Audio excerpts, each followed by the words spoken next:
Imagine-se sentado em uma inclinação de 40 graus de gelo sólido a 8.750 metros de altitude. O sol desapareceu. Uma nevasca violenta está se aproximando e você não tem absolutamente nenhum equipamento de emergência. Seu parceiro de escalada está tossindo sangue ao seu lado, completamente paralisado pelo líquido que está enchendo os pulmões dele. Você ainda tem uma pequena chance de se levantar e rastejar montanha abaixo para se salvar. Você não deveria estar aqui. Todo mundo já te deixou. Em 1996, Pasang Sherpa enfrentou isso. O que aconteceu em seguida é uma das coisas mais perturbadoras que encontrei em anos fazendo reportagens sobre essa montanha. De uma mãe presa na escuridão congelante, sendo forçada a tomar uma decisão devastadora a uma manobra corporativa de $50 mil, que se transformou em um jogo mortal de cada um por si, até um impasse desesperado a 8.500 metros de altitude. Estas são as 6 piores mortes de Sherpas na história do Everest. E eu vou te levar de mal a pior, porque nada poderia te preparar para a última. Porque isso prova exatamente o que acontece quando o próprio governo, que deveria proteger o alpinista, decide extorquí-lo em vez disso. Bem-vindo ao Extreme. No final da tarde de 14 de maio de 2018, Lambabu Sherpa se viu em uma situação desesperadora, na qual não deveria estar.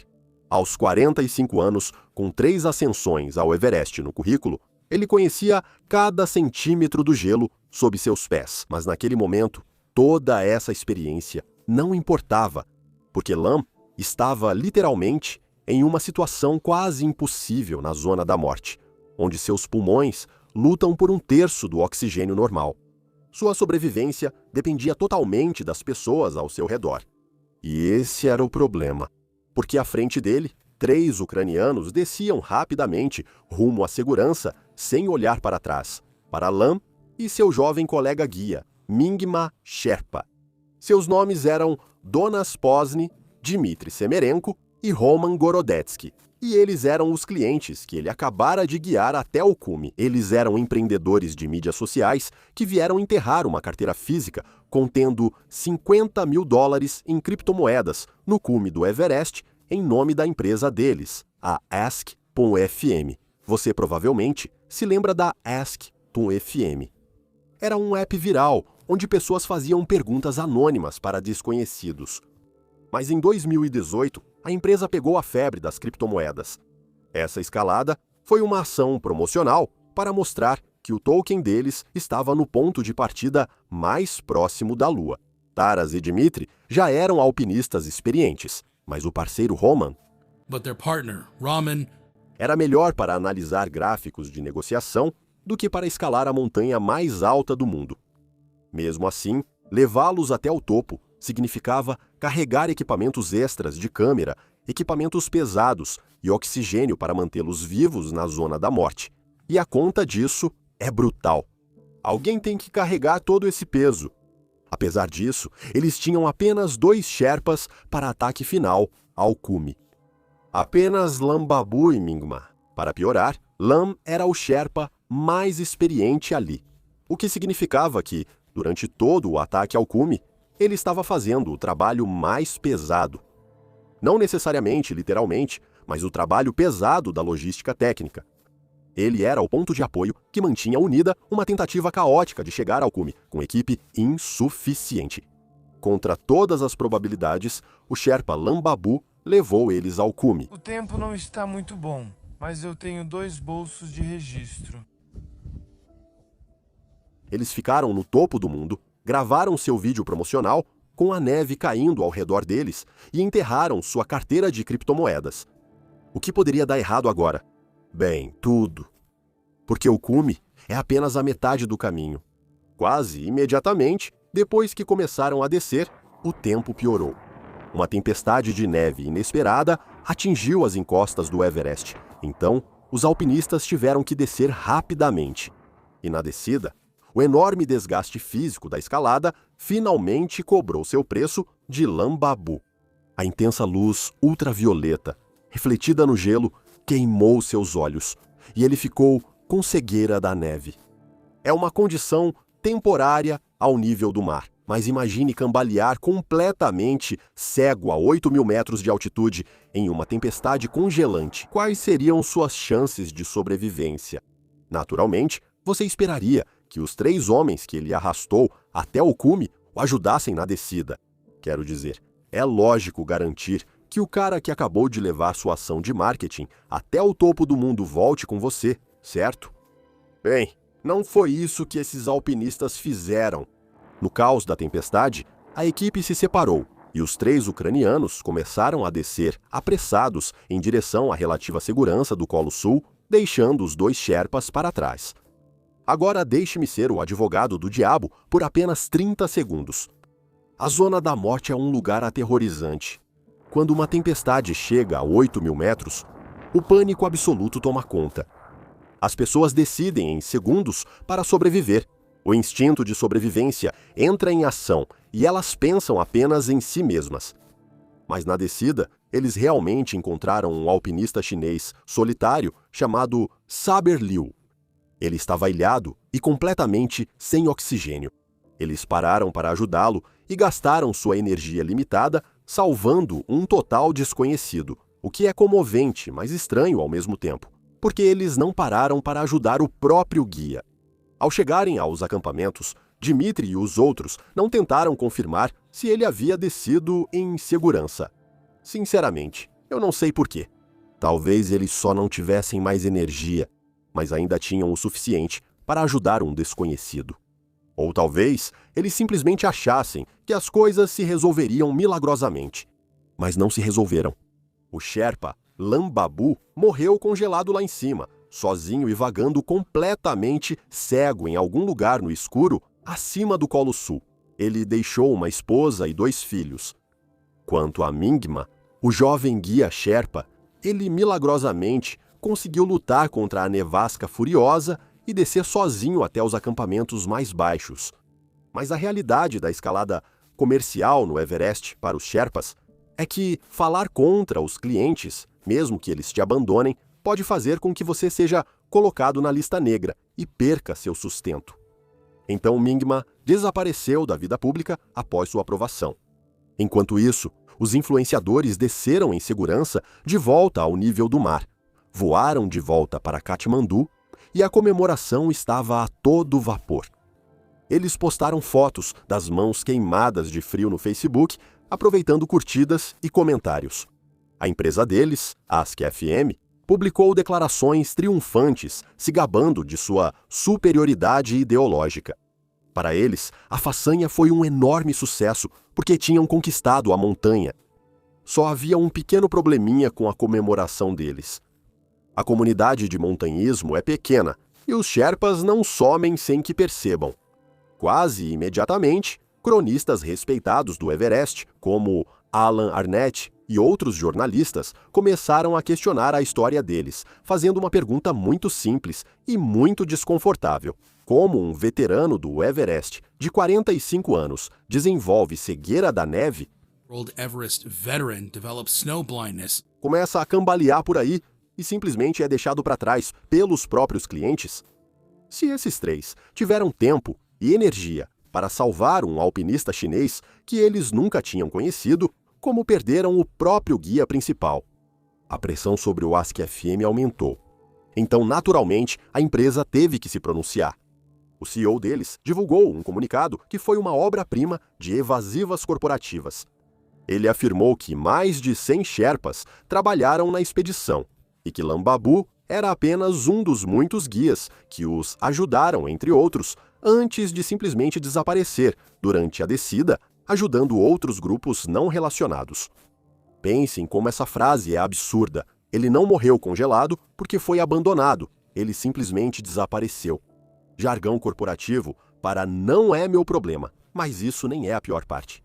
Quando repórteres pressionaram os influenciadores sobre o ocorrido, Dmitry Semerenko não se escondeu atrás de uma assessoria de imprensa.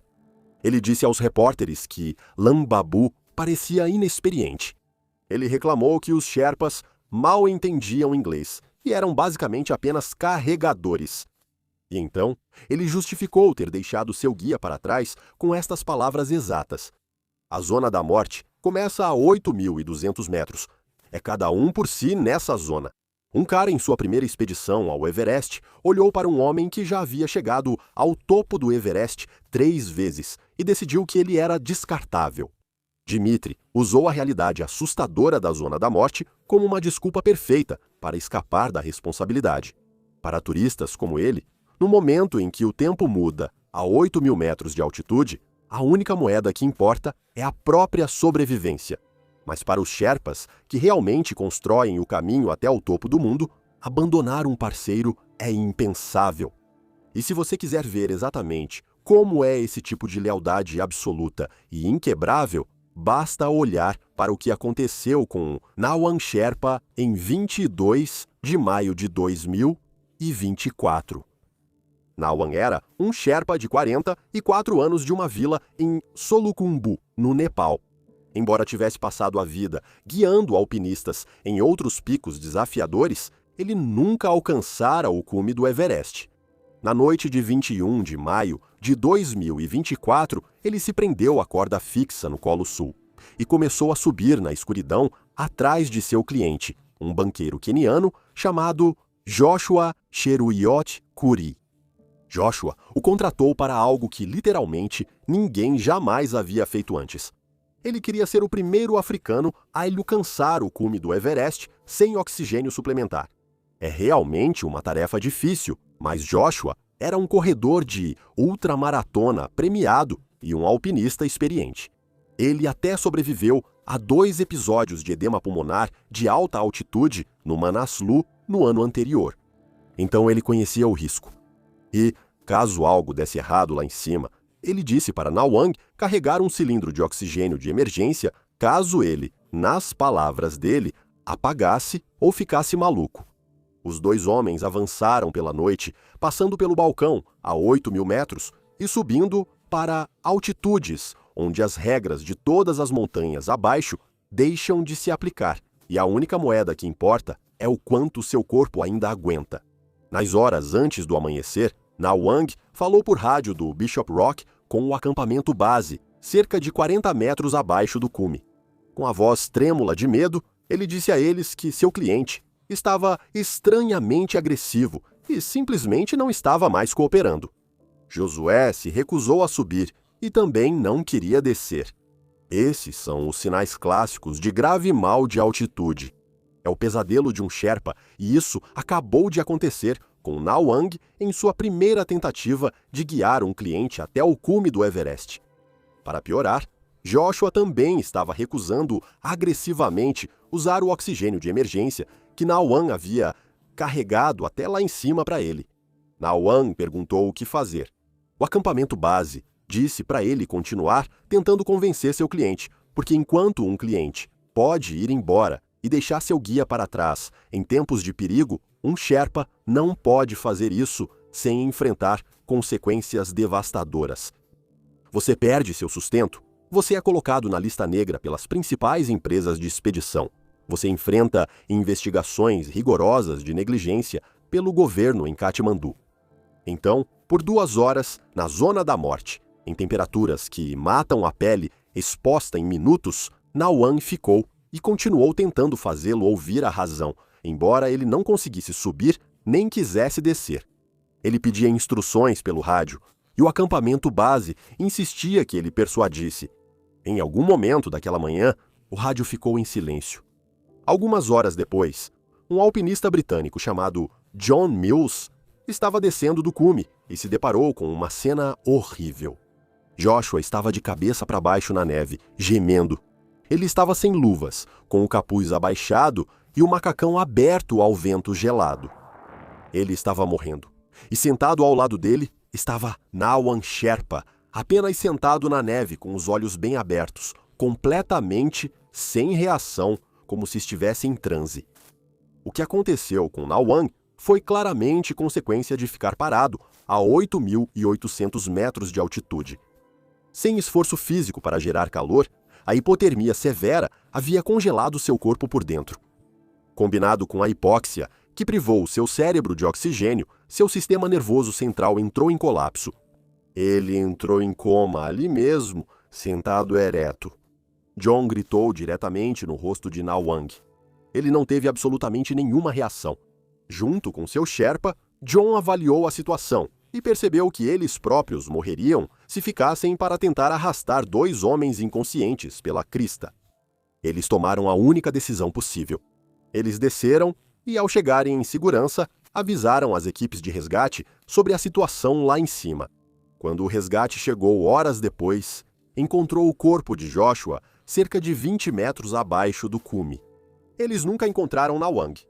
Os socorristas acham que ele caiu pela encosta da montanha. Quando as pessoas começaram a investigar de verdade o que aconteceu lá em cima, uma informação assustadora veio à tona. Joshua Kilroy sabia exatamente o quão perigoso era chegar ao cume sem oxigênio.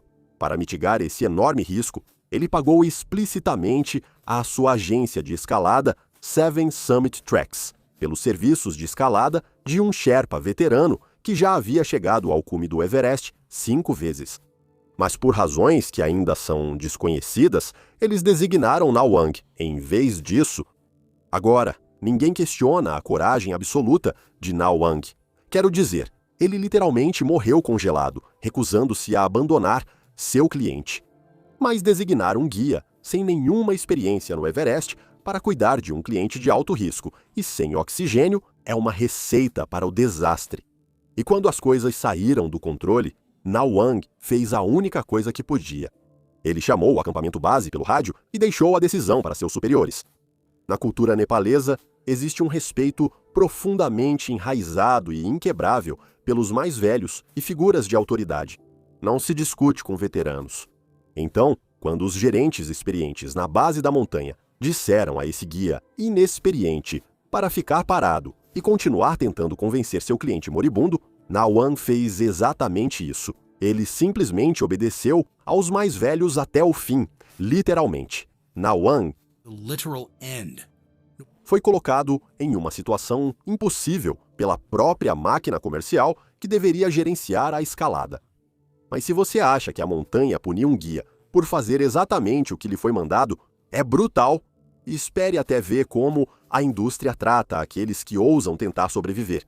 Na manhã de 25 de setembro de 1996, um Sherpa de 25 anos, chamado Lobsang Jangbu, abriu o zíper de sua barraca e começou a subir o Lhotse.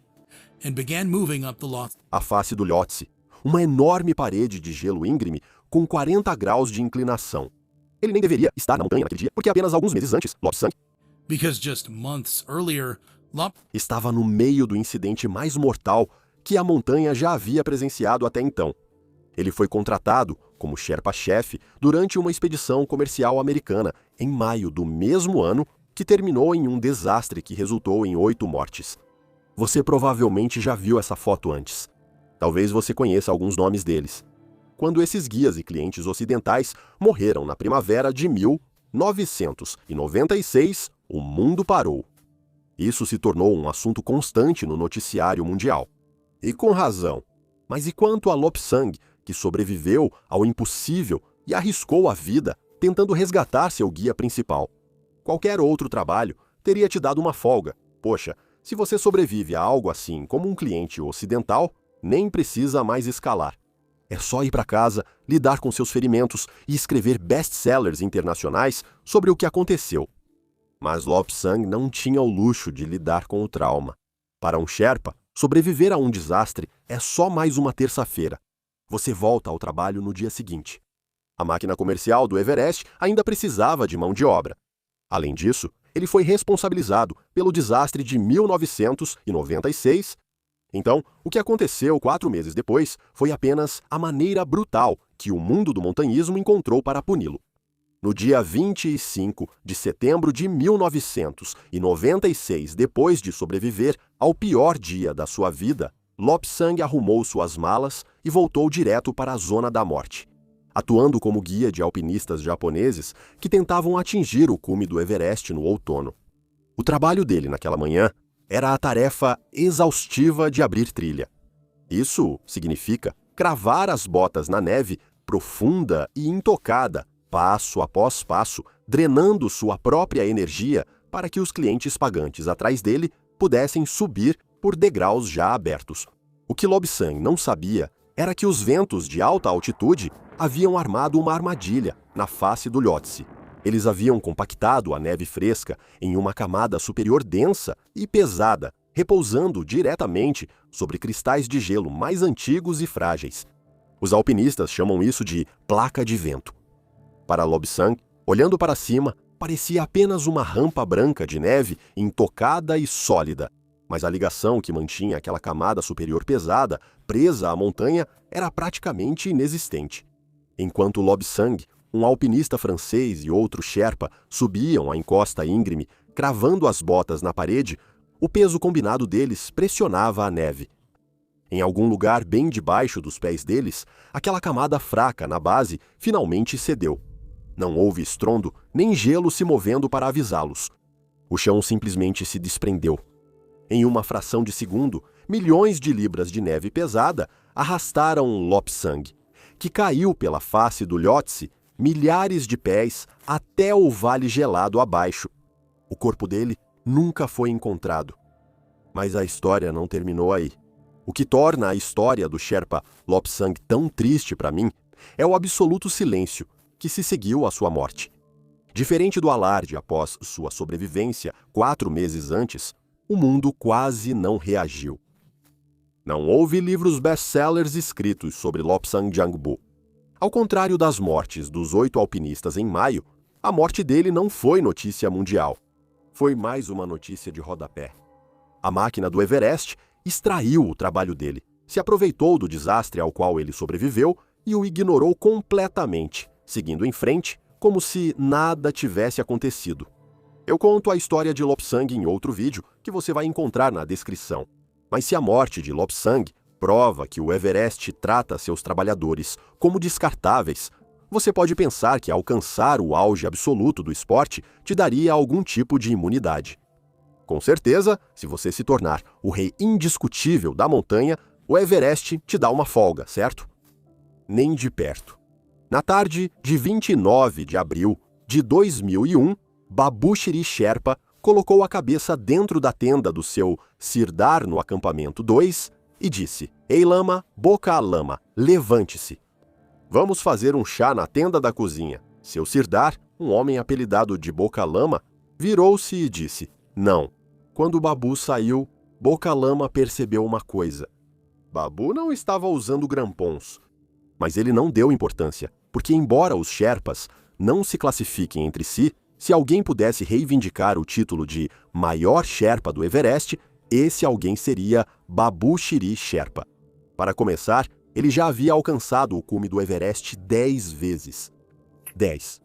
Ele detinha o recorde, na época, da subida mais rápida do acampamento, base ao cume, em 16 horas e 56 minutos.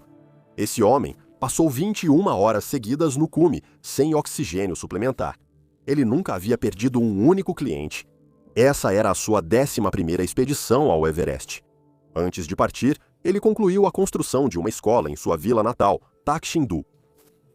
Esse era o sonho da sua vida, porque ele mesmo nunca tinha frequentado um único dia de escola. Ele só precisava terminar a temporada e voltar para casa para vê-la. Naquela tarde, ele não planejava ir longe. Ele avisou que tiraria algumas fotos. Ele caminhou até a geleira, talvez uns 90 metros do acampamento, na neve fresca que havia coberto tudo durante a noite. Mas às 17h daquela noite, quando os alpinistas saíram para lanchar, a barraca de Babu estava vazia. Às 21h, seu irmão Dawa não conseguiu encontrá-lo em nenhum lugar do acampamento. Uma equipe de busca foi formada logo após o anoitecer. Eles avançaram lentamente pela neve fresca, passando os fachos de luz sobre uma superfície que parecia perfeitamente plana e perfeitamente segura em todas as direções. Pouco antes da meia-noite, suas lanternas encontraram uma trilha de pegadas levando a um pequeno buraco escuro na neve. Era estreito, cerca de 1,5 metro de largura, e quase invisível se você não o procurasse. Quando a equipe de busca olhou mais fundo, encontraram o que mais temiam. Era o corpo de Babushiri. Foram necessários 60 Sherpas e 8 horas para retirá-lo dali e levá-lo montanha abaixo. Ninguém sabe exatamente o que aconteceu lá fora. A teoria oficial é que ele saiu para tirar fotografias, talvez fazer aquele chá, e simplesmente caiu na pequena fenda imperceptível. E o maior alpinista de alta altitude de sua geração, um homem que sobreviveu à zona da morte mais vezes do que qualquer um poderia contar e dormiu no cume sem oxigênio, simplesmente se foi, assim, de repente. Ele deixou para trás uma esposa e 6 filhas. Boca Lama nunca parou de pensar naquela tarde. Anos depois ele disse: ainda vejo Babu Shiri nos meus sonhos às vezes. Se eu tivesse concordado em ir com ele até a cozinha, metade dos recordes no Everest estariam em seu nome. O Everest tem uma forma sombria de tirar a vida de quem o conhece bem. E se você quer a prova absoluta e definitiva disso, só precisa olhar para a nossa próxima história. Toda primavera, antes que qualquer equipe comercial pisasse no Everest, uma pequena equipe de 6 a 8 Sherpas entrava na cascata de gelo do Khumbu e começava o trabalho mais ingrato do montanhismo, construir o caminho até o cume do Everest. Eles eram chamados de doutores da cascata de gelo e, embora não usem jalecos brancos nem carreguem estetoscópios, suas ações literalmente salvam vidas. O trabalho deles é encontrar um caminho através das geleiras em colapso e regiões de gelo instável, fixando âncoras pesadas no gelo e colocando escadas sobre as fendas, para que os alpinistas possam caminhar com segurança até o topo do mundo. Garantir essa rota, às vezes, significa passar semanas dentro do interior de uma geleira ativa, sob torres de gelo que podem desabar sem aviso. O custo físico é brutal. Apesar do perigo, os doutores da cascata de gelo são os melhores no que fazem. Na verdade, em mais de 30 anos desde que o grupo foi formado, nenhum doutor jamais morreu no trabalho. Então, na manhã de 7 de abril de 2013, a morte era a última coisa em que Mingma Sherpa pensava, um Mingma Sherpa diferente daquele que sobreviveu à façanha do Ask FM. Este Sherpa de 45 anos, da vila de Gorataptin, em Solukhumbu, já era um doutor da cascata de gelo havia 9 anos. Ele conhecia a cascata de gelo de Khumbu como um cirurgião conhece uma cavidade torácica. Em março de 2013, Mingma e os outros doutores da cascata de gelo se reuniram porque era hora de fazer o que sempre faziam. E no início de abril de 2013, eles já estavam praticamente terminando. A equipe havia fixado uma rota de cordas e escadas desde o acampamento base até o acampamento 2, logo abaixo da face de Lhotse. Para voltar para casa, Mingma só precisava descer pelo caminho que havia construído. Então, por volta das 11h30 da manhã do dia 7 de abril, enquanto Mingma descia pelo Seobayueme Ocidental, essa área enorme e notoriamente perigosa logo abaixo do acampamento 2, voltar para casa era a única coisa em que ele pensava. Ele retornava à vila de Dingbot. Ele tinha uma esposa chamada Fordki e 3 filhas pequenas esperando por ele. O problema é que o Seobayueme Ocidental é uma enorme bacia de gelo branco, marcada por rachaduras gigantescas. Ventos de alta altitude constantemente sopram neve solta sobre as fendas. Com o tempo, essa neve congela e forma uma fina crosta que cobre o vazio. Alpinistas as chamam de pontes de neve. A olho nu, uma ponte de neve parece exatamente igual ao restante do solo sólido e plano do vale. No frio congelante da madrugada, uma ponte de neve é sólida como uma rocha. Ela aguenta facilmente o peso de um Sherpa carregando equipamento pesado. Mingma provavelmente já tinha atravessado dezenas delas na subida, mas Mingma estava descendo às 11h30 da manhã. Nesse horário, quando o sol do fim da manhã bate no vale, as crostas de gelo congeladas que cobrem as fendas do glaciar começam a aquecer e afinar de baixo para cima. Mingma pisou em um trecho de neve branca e plana. Devia ser a mesma ponte de neve que já havia suportado seu peso horas antes. Porém, o calor do fim da manhã comprometeu seriamente a estrutura. No momento em que ele transferiu seu peso para a bota, a fina crosta se quebrou. O chão simplesmente desapareceu sob ele. Ele atravessou o chão e despencou direto para baixo. E uma fenda de geleira tem esse formato estranho, onde ela é larga no topo, mas se estreita, formando um V apertado no fundo. Então isso significou que Mingma despencou 45 metros na escuridão total até ficar preso no gelo esmagador. Quanto mais forte ele caía, mais apertado o gelo da geleira se fechava ao redor do corpo dele. A equipe dele correu imediatamente até a borda, mas como Mingma estava preso tão profundamente dentro daquele formato de V, puxá-lo diretamente para cima era quase impossível. Levou várias horas para seus colegas médicos montarem sistemas de cordas e puxarem, só para conseguir arrastá-lo de volta à superfície. Quando conseguiram, era tarde demais. Mingma havia falecido.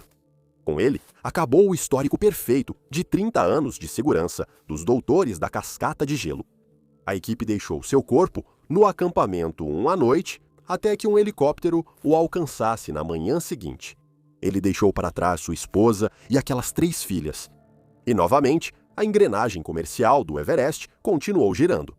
Os médicos restantes voltaram imediatamente para o gelo, consertaram as cordas quebradas e 254 turistas pagantes chegaram ao cume naquela temporada. Por causa da forma como o seguro das expedições foi legalmente estruturado em 2013, a compensação para um Sherpa que morresse na montanha era rigidamente limitada. A família de Mingma recebeu uma indenização de aproximadamente 600 mil rúpias nepalesas.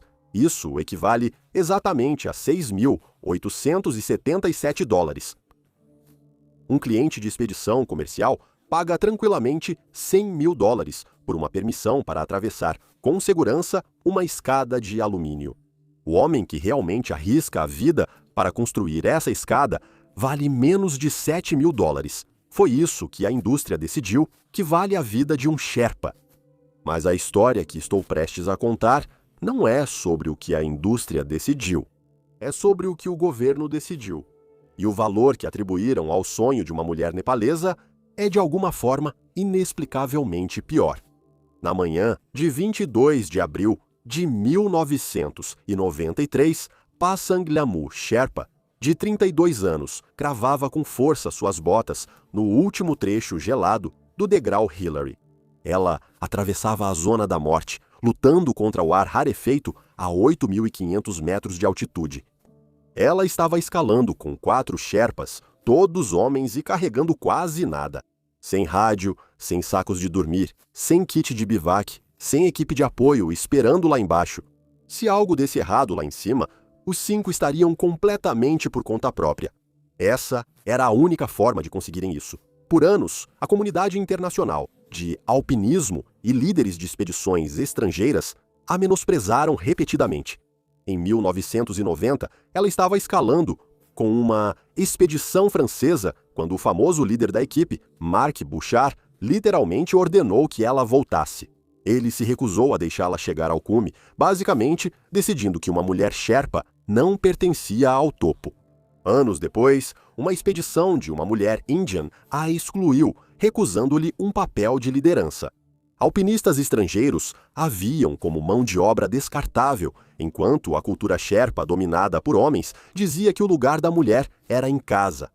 Ela teve permissões negadas, foi excluída de equipes e deixada de lado. Pasang Lamu Sherpa era a única filha em uma família Sherpa de montanhistas. Enquanto os 3 irmãos iam à escola, ela ficava em casa aprendendo tarefas domésticas. Aos 17 anos, ela fugiu com um homem chamado Lakpa Sonam Sherpa para escapar de um casamento arranjado. Juntos, fundaram uma das primeiras empresas de trekking de Sherpas em Kathmandu. Em 1993, ela já era mãe de 3 filhos e havia escalado vários picos, como Mont Blanc, Cho-Oyu e outros, todos exceto o Everest. Apesar das tentativas anteriores, fracassadas de escalar o Everest, ela estava decidida a alcançar o topo do mundo a qualquer custo. Como ela estava competindo com líderes de expedições estrangeiros que nem sequer consideravam contratá-la, ela decidiu tentar por conta própria. Mas ao buscar a permissão com o governo, as autoridades impuseram um grande obstáculo para escalar o Everest. Em 1993, o governo do Nepal cobrava uma taxa de licença de $10.000. Como a equipe de Pasang era composta inteiramente por cidadãos nepaleses escalando a montanha de seu próprio país, ela solicitou ao Ministério do Turismo que isentasse a enorme taxa. Eles recusaram. Para pagar as enormes taxas do governo e financiar a escalada, Pasang e seu marido, literalmente, tiveram que vender 60% da própria empresa de trekking. Eles arriscaram tudo o que haviam construído, do zero, só para garantir o lugar dela na montanha. Alguns podem dizer que investiram nisso. E naquela tarde, de 22 de abril, finalmente deu certo. Pasang ficou no topo do mundo. Ela fez história, tornando-se a primeira mulher nepalesa a chegar ao topo do Monte Everest. Foi uma conquista incrível, depois de tudo o que ela passou. Mas como você já sabe, o cume é apenas a metade do caminho. Na descida, o parceiro de escalada dela, um veterano do Everest com 5 expedições chamado Sonam Sherang, de repente desabou na neve e começou a tossir sangue. Ele havia sido acometido por um grave edema pulmonar de altitude. Seus pulmões se enchiam de líquido e ele não conseguia dar outro passo. Pasang e os Sherpas homens correram para o lado dele. Eles firmemente encaixaram os ombros sob as axilas dele, servindo de muletas humanas para sustentar seu peso, apenas para que suas botas pesadas tocassem o gelo. Improvisaram uma corda curta, prendendo uma corda entre o arnês dele e os deles para segurar seu peso sempre que os joelhos cedessem. O que se seguiu foi uma batalha agonizante, em câmera lenta, por cada centímetro. Eles literalmente empurravam Sonam para que ele arrastasse para a frente uma bota pesada, com dificuldade. Então, toda a equipe imediatamente tinha que parar, segurando Sonam firmemente enquanto seu corpo convulsionava. Ele lutava para respirar o ar inexistente e tossia um líquido rosado na neve branca e intocada. Uma hora se transformou em 2, depois 3, depois 5. O esforço físico de manter Sonam em pé estava drenando a energia de Pasang e dos outros, que já estava se esgotando rapidamente. Um passo agonizante após o outro. Até que finalmente conseguiram persuadi-lo a descer até o pequeno e exposto platô do Cume Sul, a 8.800 metros de altitude. Mas quando chegaram lá, já era final da tarde. O sol estava se pondo no horizonte e 2 dos Sherpas olharam para a realidade da situação. Se eles ficassem naquela crista com um homem morrendo, iriam morrer congelados. Então eles tomaram a decisão brutal e calculada de salvar a si mesmos. Eles seguiram em frente, tateando o caminho montanha abaixo no escuro, e conseguiram escapar para o acampamento 4. Isso deixou apenas 3 pessoas isoladas no Cume Sul quando a noite caiu. Pasang, um Sherpa chamado Pemba Norbu, e o moribundo Sonam. Pasang teve que fazer uma escolha horrível. A matemática da sobrevivência na zona da morte mostra que não é possível carregar um homem moribundo nos ombros a 8.500 metros de altitude. E você também não pode parar de se mover, porque, se ficar parado por muito tempo, sua temperatura corporal cai e quase nunca volta ao normal. Exatamente como aconteceu com Nawang Sherpa. Agora é o seguinte: todo mês faço um vídeo exclusivo para o Patreon. Os avisos estavam lá. Você não verá isso em outro lugar. Se gostar, os links estão na descrição. Para sobreviver, Pasang e Pemba tiveram que fazer o que Dmitri fez, virar as costas e deixar Sonam na neve. Mas eles simplesmente não fizeram isso. Em vez de descer para a relativa segurança do acampamento 4, eles se sentaram na neve ao lado de Sonam. Como eles tinham levado tão pouca coisa, não tinham sacos de dormir nem barraca. E pior de tudo, o oxigênio dos cilindros deles tinha se esgotado. Então, durante toda a noite, os 3 foram obrigados a simplesmente sentar na neve, expostos ao vento congelante, esperando o sol nascer, o que ainda levaria horas. Quando o sol, finalmente, surgiu no horizonte na manhã seguinte, o dano já estava feito. Sonam estava completamente congelado. Ele nem conseguia ficar de pé. Pemba Norbu percebeu que não havia mais tempo.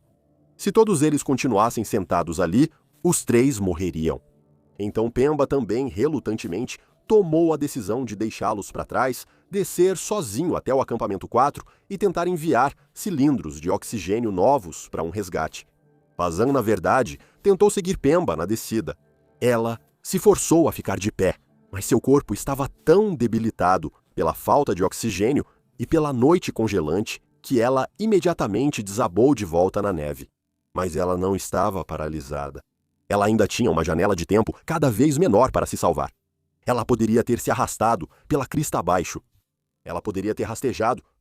O que Pasang escolheu fazer em seguida é o motivo pelo qual milhares de desconhecidos lotaram as ruas de Katmandu para se despedir de uma mulher de quem a maior parte do mundo nunca tinha ouvido falar.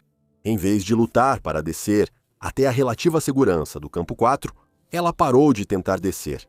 Ela estendeu a mão até a mochila de lona de Sonam.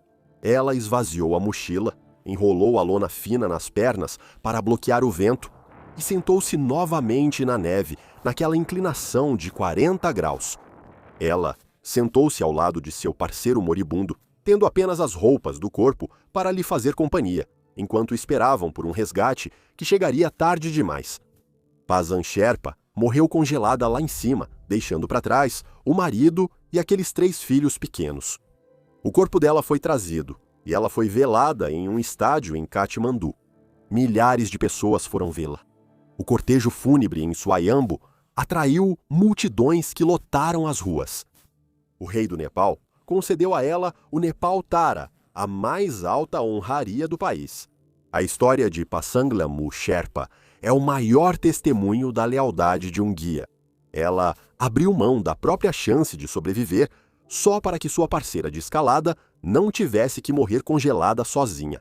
É um sacrifício belo e de partir o coração, mas essa mesma lealdade nos obriga a encarar um lado muito mais sombrio e frustrante da máquina do Everest.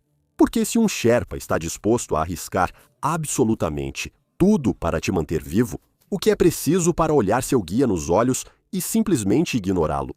Em 21 de maio de 2016, 4 alpinistas exaustos estavam a apenas 900 metros do topo do Everest quando seu Sherpa olhou nos olhos deles e disse: "Por favor, voltem." Aqui está o que aconteceu em seguida.